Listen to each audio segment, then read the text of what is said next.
Et tu regardes là, la couche en fait de terre, la différence elle est vachement importante. Du coup on a la couche ici de tout ce qui est plutôt brindille et bois. Il me semble qu'on a dû avoir un apport aussi de compost à l'intérieur.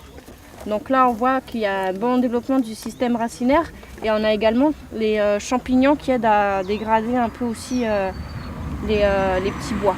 Donc là on sent en fait à l'intérieur c'est vachement humide. Ça garde bien l'humidité dans le sol. Aujourd'hui, les buttes permanentes, en fait, c'est la valorisation des déchets verts et sèches qu'on a autour de la maison, autour de chez soi. Si vous avez des sols qui sont très durs à pratiquer, très argileux, quoi que ce soit, on préconise du coup aux producteurs de faire plutôt du dessus de sol que de creuser le sol. Tout dépend de la qualité de votre sol. Ensuite, donc au niveau des avantages, on a ça. On a voilà, le fait qu'on reste sur la même parcelle pendant 5 à 6 ans.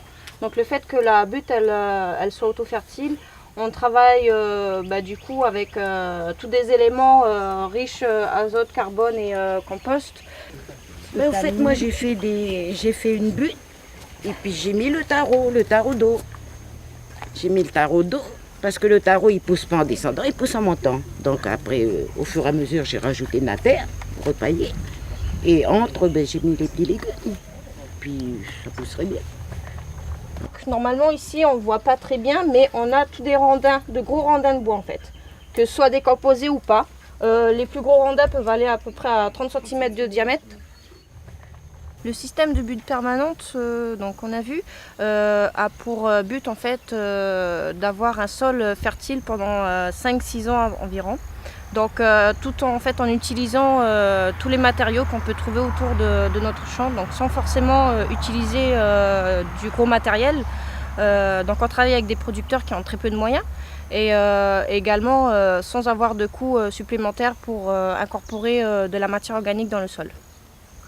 L'intérêt en fait de ce dispositif butte permanente, vous l'avez compris, c'est aussi de ramener la vie dans les sols. Parce que cette vie, on a eu tendance un petit peu à l'oublier avec les systèmes d'exploitation conventionnels, puisque dans les systèmes d'exploitation conventionnels, on apporte beaucoup de pesticides, beaucoup d'engrais, et aussi on travaille énormément le sol. Et voilà, ces choses en fait, elles ont tendance à défavoriser la vie dans le sol. Ensuite, on va voir d'autres petits organismes qu'on appelle les colamboles, qui sont des insectes primitifs, donc qui ont bien sûr trois paires de pattes et une fourche ici à l'arrière.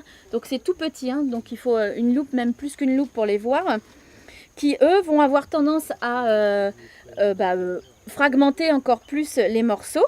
Et puis, ce que j'ai mis en dernier, donc notre ami le ver de terre, qui lui, en fait, va reprendre tous ces petits morceaux et va les redistribuer sur tout le profil de sol. Alors, le ver de terre, je l'ai mis en dernier, mais en fait, il faut savoir qu'il peut intervenir à tous les niveaux. Donc la vie du sol a énormément d'importance dans le fonctionnement en fait du sol, puisque ce sont les organismes qui vont participer à la dégradation de la matière organique.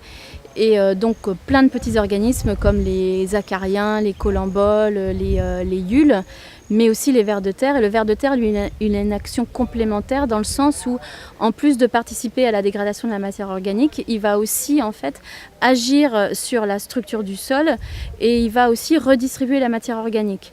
Donc agir sur la structure du sol, c'est-à-dire qu'il va creuser des galeries, donc il va créer une porosité qui va favoriser l'infiltration de l'eau, mais aussi l'aération du sol. Et ensuite, il va redistribuer la matière organique, c'est-à-dire qu'il va chercher de la nourriture en surface, riche en azote, riche en carbone, qui va ensuite après redistribuer dans tout le profil de sol. Donc l'intérêt de favoriser le développement des vers de terre, c'est qu'il va aussi faire le travail mécanique du sol. Donc en fait, il fait le même travail qu'un tracteur.